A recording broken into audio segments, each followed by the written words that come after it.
संतों की भूमि पर सूली पर अंगुलीमाल। नमस्कार, आपके साथ मैं लावनी विनीत हूं और बहुत विशेष प्रस्तुति के साथ आपके बीच उपस्थित हो चुकी हूं। यह प्रस्तुति इसलिए विशेष हो रही है क्योंकि आजकल हमारे देश में हिंदुओं को हर जगह से टारगेट किया जा रहा है और खास तौर से वो आदिवासी हिंदू, वो असंगठित हिंदू जिनको टारगेट करना इन धर्मांतरण के रैकेट गैंगवारों के लिए बहुत आसान हो जाता है।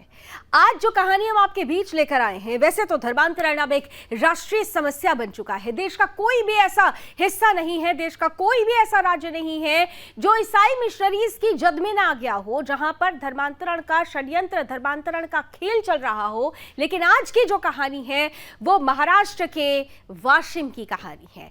वो वाशिम जो कभी किसी समय में तपोभूमि कहा जाता था, ऋषियों की भूमि कहा जाता था, ऋषिवट कहा जाता था, लेकिन अंग्रेज आए और अपनी सुविधा के हिसाब से इस जगह का नाम रिसोड कर दिया गया। तो ये कहानी दरअसल महाराष्ट्र के वाशिम जिले के रिसोड गांव की है। छोटा सा हिस्सा है, लेकिन ये छोटा सा हिस्सा इन दिनों इसलिए चर्चा का विषय बन चुका है क्योंकि यहाँ पर जो हिंदू रहा करते थे अब वो हिंदू नहीं हैं, उनका धर्मांतरण करा दिया गया है। दरअसल ये वो अंगुलीमाल हैं, जी हाँ, ये वो लोग हैं जो कभी बुरे कामों में लिप्त थे, अब उनका धर्मांतरण हुआ और कहा जा रहा है इनके दिमाग में ऐसा कुछ फिट कर दिया गया है। ये कहा जा रहा है कि दरअसल धर्मांतरण के बाद इन्होंने वो सब जो बुरे कर्म थे उन्हें करना छोड़ दिया, जबकि ये सब कुछ उचित कानून व्यवस्था जो दृढ़ की गई, सुदृढ़ की गई, उसके बाद संभव हो सकता है।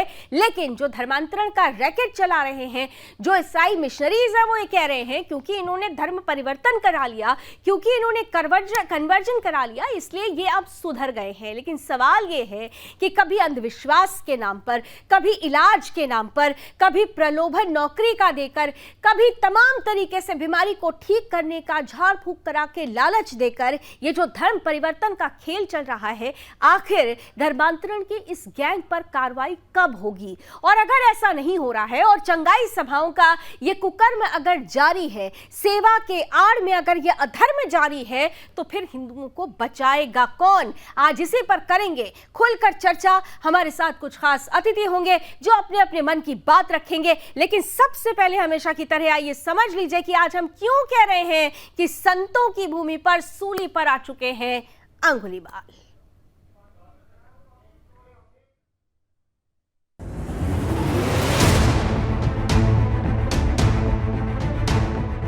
इन दिनों ईसाई मिशनरी देश के लिए नासूर बन चुके हैं।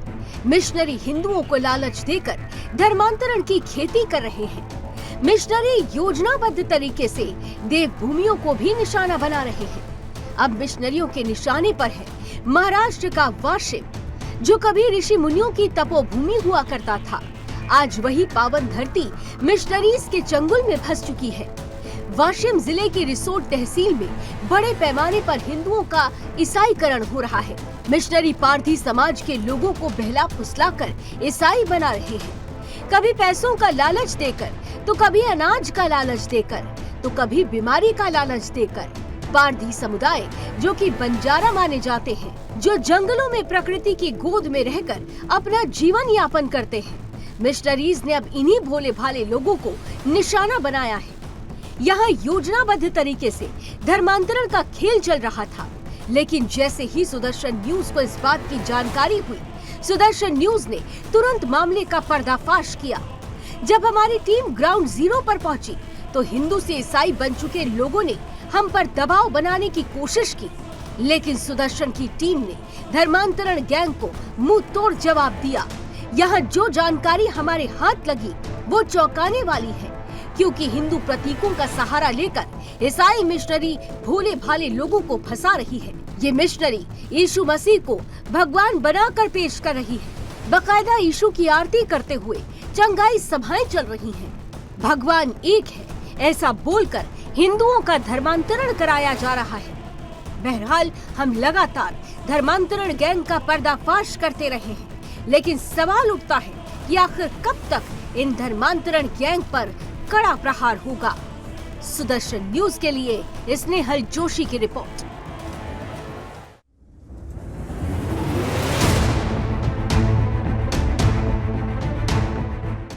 महाराष्ट्र के वाशिम जिला में रिसोड ऋषिवर जिसको कहते हैं, जिसका अपभ्रंश रिसोड तहसील है, वहाँ ईसाई धर्मांतरण पुरजोर शक्ति से अपना काम कर रहा है।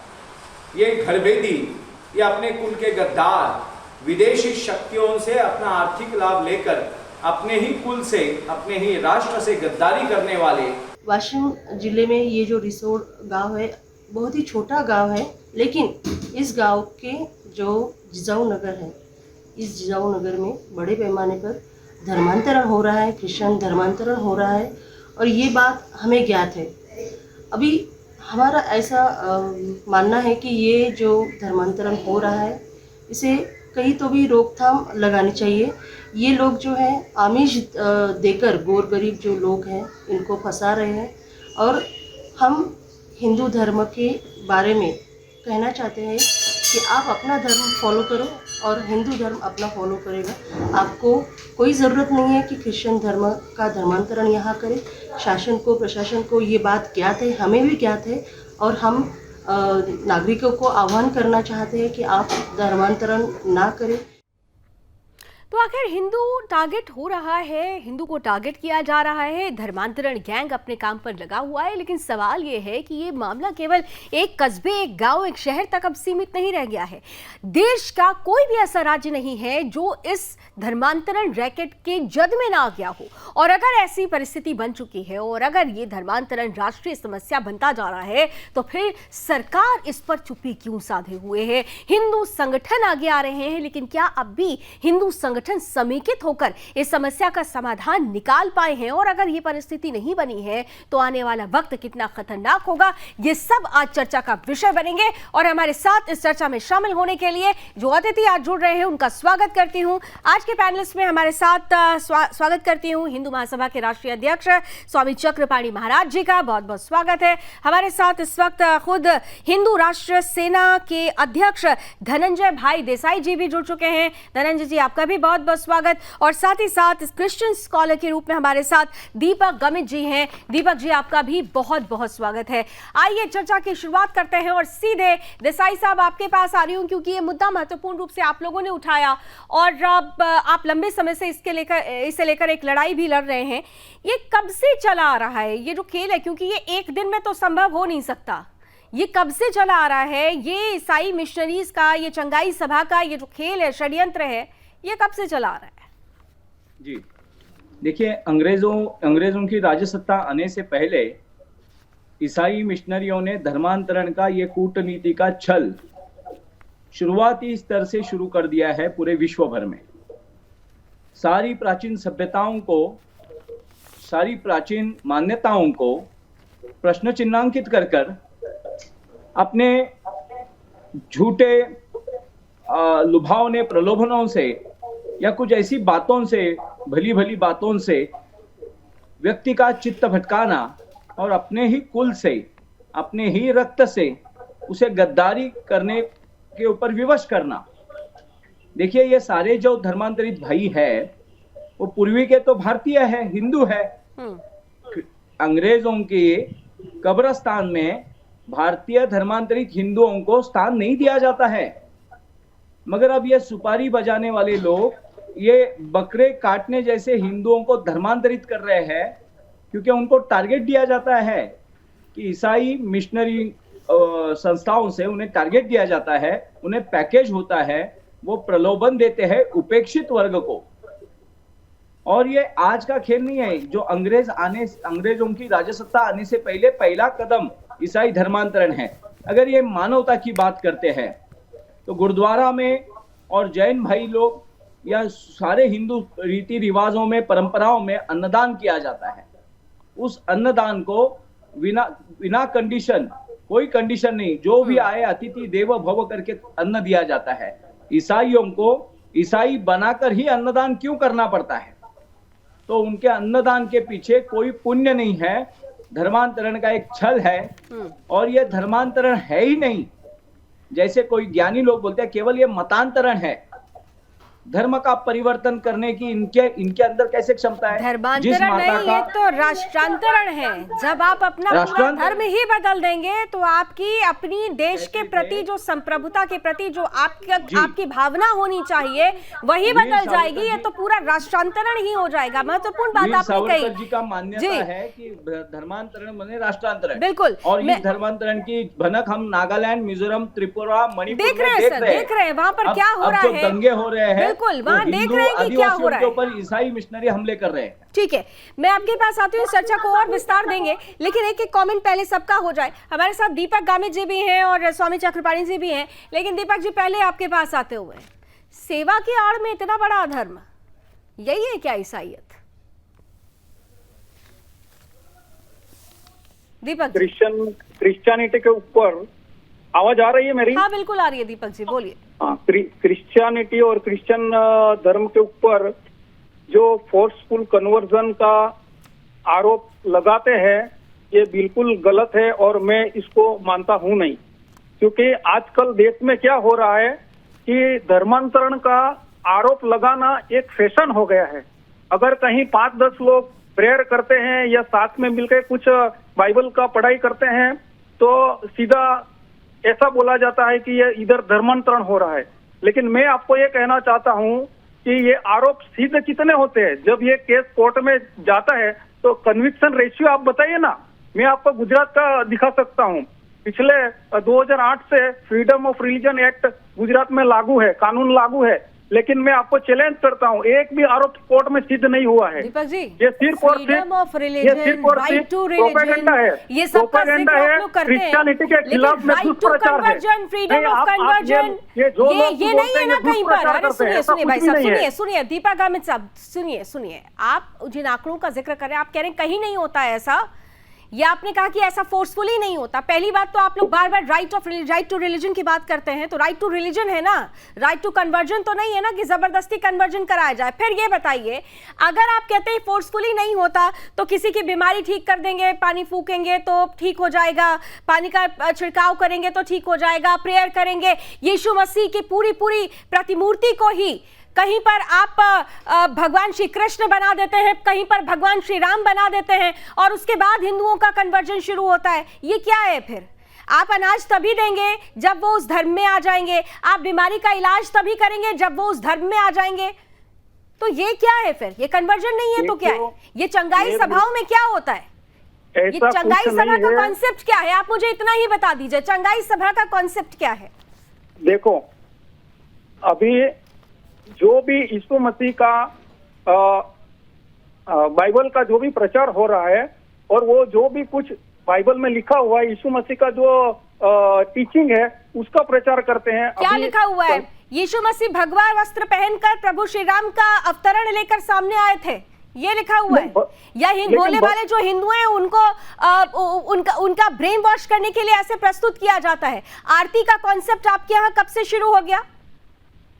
आरती का कॉन्सेप्ट तो सनातन से जुड़ा हुआ है ना, आपके यहाँ कब से आरती होने लग गई, जरा बताइए तो। देखिए, क्रिश्चियनिटी में कैथोलिक संप्रदाय भी है और प्रोटेस्टेंट संप्रदाय भी है।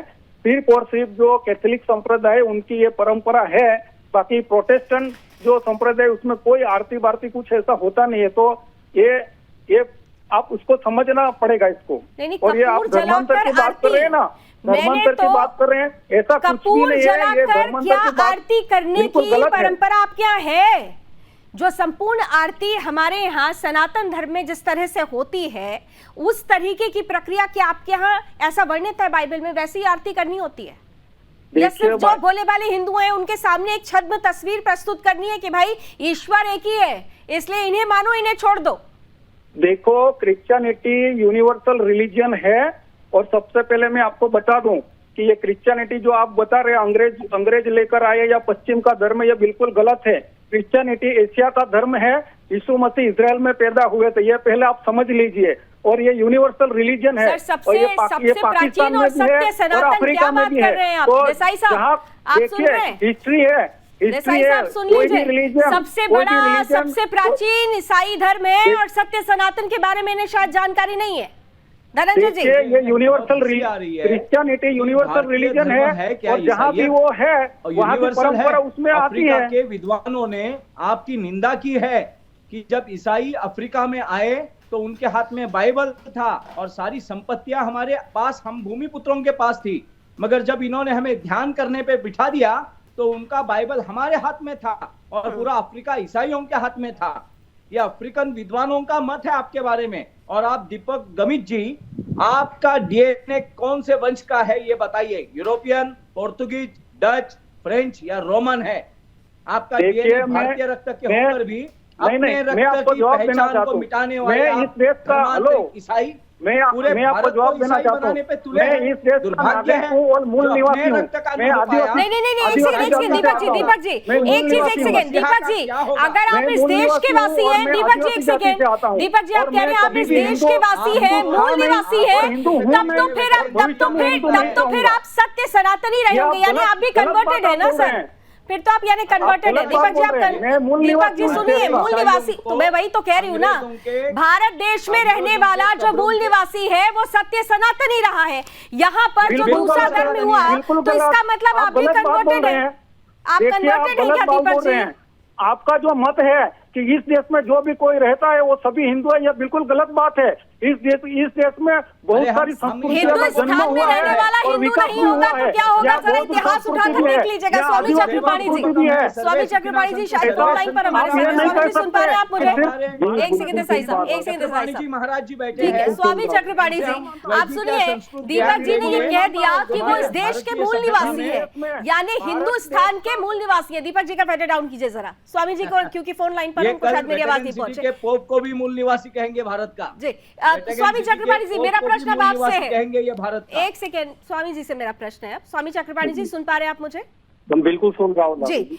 महाराज जी ये कह रहे हैं दीपक गमित जी कि वो इस देश के मूल निवासी है, यानी हिंदुस्तान के मूल निवासी, और उसके बावजूद भी वो क्रिश्चियन स्कॉलर है। मैंने उनसे पूछा कि क्या आप कन्वर्टेड हैं, तो इस बात का जवाब उन्होंने नहीं दिया। अब इस देश का मूल निवासी कौन हो सकता है स्वामी चक्रपाणी जी? देखिए, अगर दीपक जी 3 पुस्तों का नाम ले ले तो तीसरा पुस्त इनका कोई हिंदू ही होगा, सनातनी होगा। अरे दीपक जी सुन भी लीजिए, खाली बोलिए मत। दीपक जी और धनंजय जी आप दोनों का फेडर डाउन है। अभी जरा स्वामी चक्रपाणी जी को सुन लीजिए। दीपक जी आपकी इस तरह से जो बोल रहे हैं कि हमारा क्रिश्चियनिटी सबसे पुराना, अरे देश दुनिया जानता भाई, 2500 वर्ष से आपका अस्तित्व में आया और आप उसको चैलेंज कर रहे हैं जो करोड़ों वर्षों से सृष्टि के साथ जो सनातन आया, उस हिंदू और हिंदू सनातन को आप चैलेंज कर रहे हैं। क्या बातें कर रहे हैं? हमारी गलती सिर्फ ये हो गई कि हमने वसुधैव कुटुंबकम मान लिया, पूरे विश्व को परिवार मान लिया। आप भाईचारा करके हमें चारा की तरह चबाते रहे, हमारे जनवासी क्षेत्रों में धर्मांतरण कराते रहे। आप कैसे कह सकते हैं? सुन लीजिए नहीं, आप जवाब दीजिए। आप बोलते हैं हिंदू धर्म सनातन धर्म है, करोड़ों साल पुराना है, आप कैसे कह सकते हैं? शास्त्रों के आधार पर कहेंगे? कोई हिस्ट्री है या कोई आर्कियोलॉजी है या कोई भाषा विज्ञान भी है क्या? नहीं, सनातन हिंदू धर्म ये बिल्कुल गलत बात है। देखिए ऐसा है, ये और ये हिंदू धर्म है ही नहीं, ये तो वैदिक धर्म है, वैदिक काल से शुरू हुआ है। कौन कहता है हिंदू कोई धर्म है? नहीं, वैदिक धर्म है, शुरुआत हुई है। चुप कराओ लावली जी, क्यों आपको? ठीक है गमित साहब आपके सवाल का जवाब दे रहे हैं, वो दे रहे हैं ना, आप उनको सुन भी लीजिए, फोन लाइन पर है। एक सेकंड फिर मैं धनंजय जी आपके पास आ रही हूँ। एक सेकंड दीपक साहब, चक्रपाणी जी जल्दी से चक्रपाणी जी आपके पास आ रही है। सनातन नहीं हो सकती है क्योंकि उसकी शुरुआत होती है। सुन लो धनंजय जी ने एक सेकंड दीपक जी एक सेकंड दीपक जी, डिबेट ऐसी नहीं होती है दीपक गमित जी, डिबेट ऐसी नहीं होती है, सबको सुनना भी होता है। यही तो आप लोगों ने किया है। बेचारे मासूम जो भोले भाले हिंदू हैं उनको अपनी बात रख के इतना ब्रेन वॉश कर दिया कि उनको अपने धर्म से ही दूर कर दिया आप लोगों ने। स्वामी चक्रपाणी जी कंप्लीट कीजिए अपनी बात को, जल्दी से धनंजय जी के पास जाना। अभी जो धनंजय जी ने जो पहले बात किया वो बहुत सही था। इनको पैकेज मिल जाता है, ये पैकेज और उस पे काम करते इनको टारगेट मिल जाता है, उसी पैकेज के अनुसार चलते। दीपक जी को पैकेज मिला हुआ है खिलाने का, वो पैकेज मिला है, पैकेज पे खिला रहे हो, एक तरफ धर्मांतरण कर रहे हो। आप जो है ये सब धर्म के नाम पे धर्म के और सेवा के नाम, सेवा की आड़ में यह धर्म तो नहीं चलेगा। जो गलत है वो गलत है। सबसे महत्वपूर्ण सेवा के नाम पे धर्म मत करो। ठीक है, आ रही हूँ स्वामी जी, आ रही हूँ आपके पास स्वामी जी। बिल्कुल गलत है। एक कुछ दिखाना चाह रहे हैं शायद हमारे साथ धनंजय जी, जरा फुल स्क्रीन पर धनंजय जी को लेकर आइए। आ रही हूँ दीपक जी, आपके पास भी आ रही हूँ। फिलीपींस में 10,000 वर्ष पुराना त्रिशूल और इंद्र का वज्र मिला है। फिलीपींस में त्रिशूल नहीं, भारत में नहीं, मैं यूनिवर्सल धर्म की बात कर रहा हूं। आपने जो यूनिवर्सल धर्म की बात की है ना, एक सेक्युलर न्यूज़पेपर है जो कम्युनिस्ट चलाते हैं, उसमें फिलीपींस के एक मुस्लिम आर्कियोलॉजिकल ऑफिसर्स को 10,000 वर्ष पुराना त्रिशूल मिला है फिलीपाइंस में। इसे कहते हैं यूनिवर्सल धर्म। आप जैसे दीपक जी और धनंजय जी को आगे आप सामने जैसे लेकर आइए। पैकेज के ऊपर चलने वाले सनातन हो ही नहीं सकता, क्योंकि उसकी शुरुआत होती है, कभी ना कभी उसकी शुरुआत होती है। और ये आज का हिंदू धर्म आप जो कहते हैं वो वैदिक धर्म है, वो वैदिक काल से उसकी शुरुआत हुई है और ये 3,500 साल पुराना है। ये कम्युनिस्टों का पेपर है। और बौद्ध धर्म भी 2,500 साल पुराना है। आप इसे प्राचीन धर्म कह सकते हैं, प्राचीन धर्म कह सकते हैं, लेकिन सनातन धर्म नहीं कह सकते। मुझे दिखाइए, बौद्ध धर्म भी 2,500 साल पुराना है और क्रिश्चियनिटी भी भारत में 2,000 साल से है। तो भारत में बहुत सारी संस्कृतियां या धर्म का शुरुआत हुई है और विकास हुआ है। आप कोई भी एक धर्म या एक संस्कृति से भारत को जोड़ नहीं सकते। नहीं, कोई भी एक धर्म और संस्कृति से भारत को जोड़ नहीं सकते। बिल्कुल गलत बात है। बनाएंगे, मैं वो तर्कों के आधार पे बात नहीं करेंगे, मैं विरोध करता हूँ क्योंकि उनकी रोजी रोटी का आप कोई किसी एक संस्कृति या किसी एक धर्म से भारत को जोड़ नहीं सकते। मैं इसको विरोध करता हूँ, क्योंकि भारत में बौद्धिज्म भी था, भारत में मूल निवासी भी था। करता हूँ आपके धर्मांतरण का, आपके मतांतरण का। आप अन्न के ऊपर धर्म का जो लेबल लगाते हैं, और आप मुझे हिंदू नहीं, आप हिंदू। एक बात मुझे जरा दीपक जी आप समझा सकते हैं, ठीक है? मुझे लगता है शायद आप दोनों को एक दूसरे की आपको आवाज नहीं पहुंच रही, या आप दोनों सुनना नहीं चाह रहे एक दूसरे को। एक सेकंड दीपक जी, दीपक अमित जी, दीपक अमित जी मेरा प्रश्न सुनिए। दीपक अमित जी मेरा प्रश्न सुनिए। दीपक अमित जी, दीपक जी, दीपक जी, एक सेकंड धनंजय जी प्लीज, एक सेकंड धनंजय जी, आपको भी रोकूंगी, दीपक साहब आपको भी रोकूंगी। मुझे आप दोनों का फेड डाउन करना पड़ेगा अगर आप लोग मेरा प्रश्न सुनेंगे नहीं। ऐसे चर्चा नहीं होती है। आप दोनों की बातें एक साथ आप बोल रहे हैं, ना मुझे समझ में आ रही है ना हमारे व्यूअर्स को समझ में आएगी। तर्कों पर बात करते हैं। दीपक जी मुझे सिर्फ सिंपलिसिटी से इतना समझा दीजिए कि क्या कोई भी धर्म, आप कहते हैं ना कि धर्म जो होता है वो व्यक्तिगत होता है, मानते हैं कि धर्म व्यक्तिगत होता है, लेकिन ये व्यक्तिगत प्रक्रिया क्या थोपी जानी चाहिए किसी लालच को देकर? क्या ये व्यक्तिगत प्रक्रिया किसी डर को दिखाकर, अंधविश्वास को दिखाकर थोपी जानी चाहिए? क्या ऐसा होना चाहिए? ये बिल्कुल गलत बात है, ऐसा कुछ होता ही नहीं है। मैंने आपको बोला ना, ये धर्मांतरण ये फैशन हो गया आजकल, धर्मांतरण का आरोप करना फैशन हो गया। ठीक है, चंदाई सभा में जो लोग जा रहे हैं, ठीक है, ठीक है, आप ही क्या वाशिंग में जो चल रहा है ना, वहाँ जो हिंदू हैं जिनका धर्म परिवर्तन कराया गया, वो क्या कह रहे हैं जरा पहले सुन लीजिए, उनको सुनिए, उसके बाद मेरे प्रश्न का जवाब शायद आप सही तरीके से दे पाएंगे। जरा सुनाइए, वहाँ पर जो हिंदू, जो आदिवासी, जो बंजारा समुदाय के जो वहाँ पर रहने वाले लोग क्या कह रहे हैं? धर्म नहीं स्वीकार करना, जीवन बदलते, बीमारी में के रोगी में मेरे बावड़ी पे वो आगे हो, तुम आगे हो, छट्टे थे मेरे अंग पे पूरे। मैंने ऐसा विश्वास किया सब मिट गए। मेरे 3 भाई थे, चोरी करते थे, जादू टोना करके मार डाला। 2 थे, उसको भी 5 बार सांप ने डस लिया, वो भी मरते मरते बच गए। मुझे भानामती की थी। मैं जब से यहाँ, क्योंकि 5वीं क्लास में थी तब से थी, और अभी यहाँ 12वें वर्ष में आई, तब रहेगा। मुझे 6-7 वर्ष हो गया, कुछ भी नहीं, ना तो हफ्ते में से महीने में से मुझे कुछ भी होता था। मेरे बहुत लगते थे, दवाखाना बहुत करते थे। दीपक जी सवाल बहुत सीधा कर रही हूं आपसे। आस्था जो कहते हैं ना कि आस्था जब होती है, भक्ति जब होती है तो विश्वास भी होता है। तो ये आस्था तो जो हिंदू धर्म में है उसी धर्म में रहते हुए भी बरकरार रखी जा सकती थी। ये जरूरी है कि किसी से कहा जाए कि आप इसे अपना लीजिए, पहले आप तब जाकर आप ठीक होंगे, आप इसे अपना लीजिए तब आपका दुख दर्द ठीक होगा? ये कहाँ लिखा हुआ है? और बता दीजिए कि किस हिंदू ने, किस हिंदू धर्म गुरु ने या किस पुराण में, गीता में कहाँ लिखा हुआ है कि हिंदू कन्वर्जन करवा रहे हैं? ये भी बता दीजिएगा। देखिए, किसी भी धर्म को मानना या उसका पालन करना ये यूनिवर्सल ह्यूमन राइट है, और मैं मानता हूं कि सभी व्यक्ति को ये मिलना ही चाहिए। मुझे नास्तिक बनना है या नास्तिक बनना है, मैं एक ईश्वर में विश्वास करूं या हजार ईश्वर में विश्वास करूं, ये मेरा मामला है। एक धर्म के प्रति उस धर्म के लोगों के दिमाग में गलत बातें डालकर अपने धर्म को प्रलोभन के माध्यम से बढ़ाना, ये सबसे बड़ा गुनाह है। ये सबसे बड़ा गुनाह है, और वो गुनाह आप लोग कर रहे हैं, वो गुनाह आप लोग कर रहे हैं। अरे आप बताइए ना, कौन सा ऐसा आपके पास मिरेकल है, कौन सा ऐसा जादू है कि आप फूंक मारेंगे तो कैंसर जैसा इलाज ठीक हो जाएगा?